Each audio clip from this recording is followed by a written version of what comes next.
안녕하십니까. 후후한의원 이정태 원장입니다. 이번 시간은 저역량이 너무 줄었을 때 그 원인에 대해서 살펴보는 시간을 가져보도록 하겠습니다.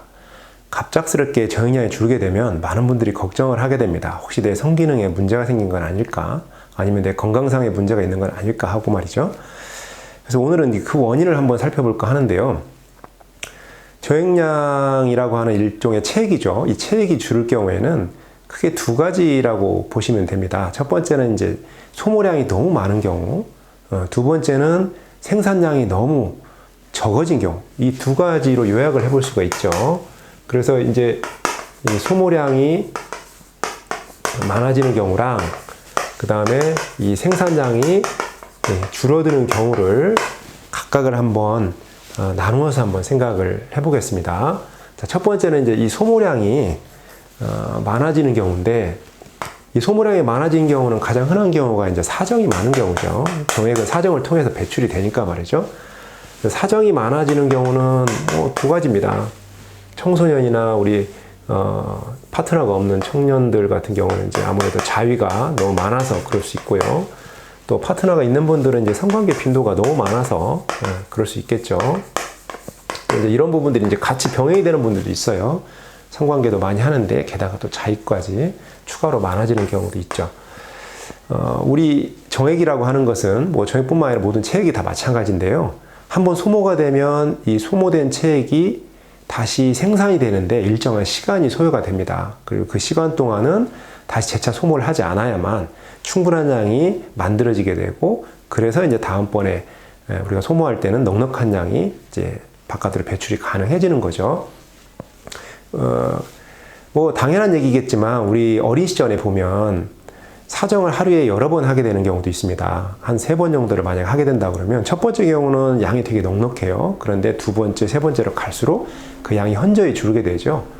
왜냐하면 첫 번째보다 두 번째는 첫 번째 양의 반 이하로 떨어지게 되고, 세 번째는 두 번째 양보다 반 이하로 적어지기 때문에 이게 횟수가 반복될수록 양은 현저히 줄고 나중에는 거의 없어지는 그런 모습을 확인할 수가 있습니다. 마찬가지라고 보시면 되겠어요. 아무래도 공장에서 만들어지는 것보다 소모되는 게 많으면 우리 인체에 재고가 없기 때문에 나갈 게 없어지게 된다라는 당연한 얘기를 할 수 있을 것 같고요. 두 번째는 이제 생산량이 적어지는 그런 경우가 있을 수 있습니다.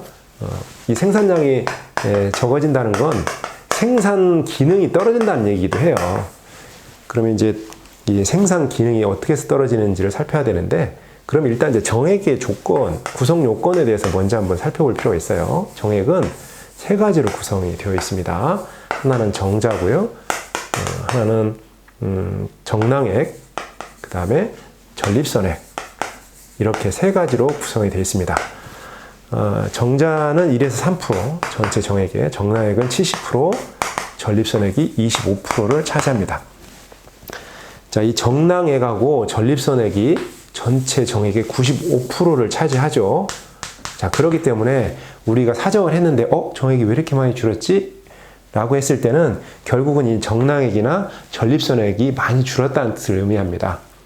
하지만 이 정낭액하고 전립선액의 그 양을 결정하는 결정인자는 사실은 이 정자의 양입니다.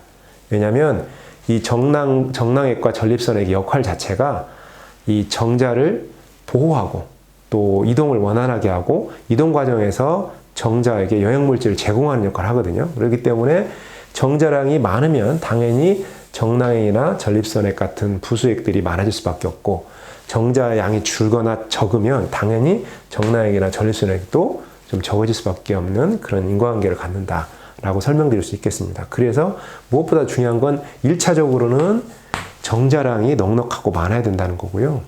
두 번째, 이제 정자가 넉넉하게 됐을 때 이 정낭액과 전립선액도 충분히 잘 나와야 된다는 거예요. 그러니까 생산량이 줄었다는 건 첫 번째는 정자량이 줄었거나 두 번째는 이 정낭액이나 또는 전립선액이 줄었다라는 뜻입니다.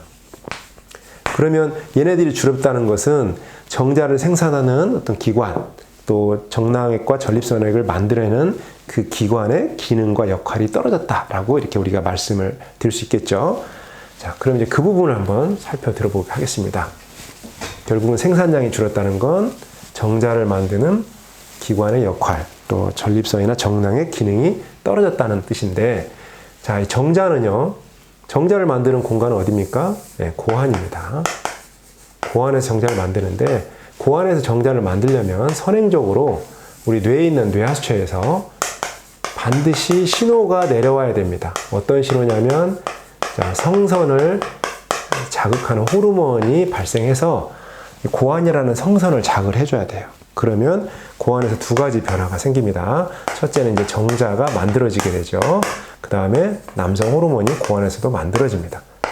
그래서 결국은 정자의 생산이라는 건 고환을 자극하는 뇌하수체의 기능과 역할에 달렸다라고 해도 과언이 아닌 거예요. 그래서 정자량이 줄었다는 건 결국은 고환을 자극하는 성선 호르몬량이 줄었고, 또 뇌하수체 기능이 약화됐기 때문에 성선자 호르몬이 줄었다는 뜻입니다. 물론 고환도 뭐 외상, 우리가 운동하다가 고환을 맞대려 맞거나 그래서 이제 고환이 자체에 문제가 있을 수도 있는데, 그 부분은 잠깐 배제하도록 하겠습니다. 흔한 경우가 아니니까요. 그래서 뇌하수체 기능이 그럼 떨어지는 경우가 어떤 경우냐, 이 경우를 살펴보는 게 되게 중요한데, 이게 이제 여러 가지 경우가 있다는 거죠. 첫 번째는 이제 과도한 사정입니다. 자, 이 사정을 할 때는 정액도 소모가 되지만, 이 뇌하수체에서 사정을 시키기 위해서 굉장히 많은 호르몬과 신경물질들, 뭐 예를 들어서 도파민, 아세틸콜린, 이런 다양한 신경물질들이 소모가 일어나요. 근데 그런 소모도 마찬가지로 한번 소모가 되면 충분히 다시 재차 준비될 만한 시간적 여유가 필요한데, 그런 여유를 주지 않고 과도하게 소모가 일어날 수가 있습니다. 적어도 뭐 20살인 경우에도 약 3일 정도의 시간이 필요하고, 나이가 들수록 아무래도 조금 시간이 길어지거든요. 30대인 경우에는 뭐 4일이나 5일, 40대에는 5일이나 6일, 50대가 되면 6일이나 일주일 정도, 요 정도 시간들이 필요한데, 그 시간이 지켜지지 않는 거죠. 매일 사정을 해버린다든가 그래버리면 충분히 이제 회복이 되기 전에 또 소모가 있고 이런 상태가 지속적으로 최소 6개월에서 2년 이상의 장기간에 걸쳐서 반복이 되면 이 뇌하수체 기능이 완전히 일종의 이제 번아웃 된다고 하죠. 너무 지쳐서 퍼져버리는, 그래서 기능을 회복하기 어려운 상태까지 떨어지는 경우도 있습니다. 그래서 가장 흔한 경우가 사정 빈도가 너무 많아서 뇌하수체가 지쳐서 아주 쇠약해지는 경우가 생길 수 있다는 거고요. 두 번째는 전체적으로 이제 뇌가 피로해지는 상황, 그런 상황을 유발할 수 있는 그런 경우들인데, 수면이 좋지 않은 경우죠. 수면의 양이 너무 적거나 낮밤이 바뀌거나 잠을 깊이 못 자고 자주 깨는 경우, 이런 경우도 이제 뇌 전반이 피로가 쌓이기 때문에 기능이 떨어지게 됩니다. 그 다음에 이제 이 뇌에 영양소가 부족한 경우도 있어요. 뇌가 이렇게 활동하고 작용하려면 뇌의 에너지원도 필요하고, 또 아까 소모되는 호르몬이나 신경물질들의 원료도 우리가 먹는 영양소에서 비롯되거든요. 그런 충분한 뇌 영양소들이 공급이 돼야 되는데, 그런 부분들이 공급이 부족할 경우도 그렇습니다. 보통 이제 뇌 쪽에는 양질의 지방이 되게 중요해요. 지방, 단백질, 이런 요소가 많이 필요한데, 우리가 이제 지방은 나쁜 물질이라고 생각을 해서 필요 이상으로 지방을 제한하거나 억제하는 이런 노력들이 많이 있다 보니까 뇌 영양소가 충분히 공급이 안 되는 경우들도 되게 많습니다. 탄수화물 중심으로 먹게 되면 뇌에 충분한 이렇게 영양 공급이 어려워진다, 이렇게 볼 수 있어요. 에너지 영양소는 공급이 되지만 호르몬이나 신경물질의 원료로서의 어떤 그런 구조 영양소는 많이 공급이 안 됩니다. 그 다음에 이제 노화가 될 수가 있습니다. 나이가 먹을수록 자연스럽게 뇌하수체 기능이 떨어진다고 말씀드렸어요. 그래서 뇌하수체에서 이게 회복하는 시간도 길어질 수밖에 없다. 그런 부분들은 어쩔 수 없는 부분이죠. 그리고 이제 살이 갑자기 찌는 경우가 있어요. 급격하게 폭발적으로 살이 찌게 되면 이 뇌하수체 호르몬에 대한 불균형이 생길 수가 있습니다. 그래서 아무래도 기능이 좀 약화되거나 그럴 수 있는 요소가 생길 수 있고요. 드물지만 성관계나 사정을 너무 안 하는 것도 뇌하수체 기능을 약화시킬 수도 있습니다. 이런 경우는 사실 현실적으로는 많진 않아요. 이렇게 수련을 쌓는 분들, 종교적인 이유 때문에 그런 분들은 이런 흥분 자체에 대한 제한을 노력을 많이 하시기 때문에 그런 시간이 길어지면 뇌하수체나 고환이 자연스럽게 기능을 좀 줄여버리는 그런 상황이 있을 수 있는데, 이제 이런 경우는 현실적으로는 임상으로 많이 없기 때문에 저희들이 따로 이유로 잡지는 않았습니다. 자, 이런 이유 때문에 뇌하수체 기능이 떨어지면 정자량이 줄어들 수 있다라는 점을 제가 정리를 해드렸고요. 또 하나는 두 번째, 자, 전립선하고 아까 제가 말씀드렸죠. 전립선액이나 정낭액, 여기에 문제가 생길 수도 있어요. 이런 문제는 이제 두 가지입니다. 첫 번째는 염증성 변화가 생겨요.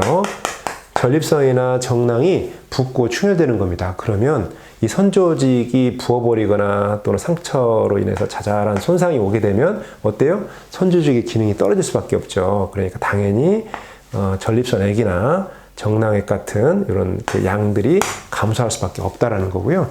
또 하나는 이제 비후가 되는 경우가 있습니다. 우리 전립선 비대 이런 얘기 많이 들어보셨어요. 나이가 먹게 되면 전립선이 커지더라.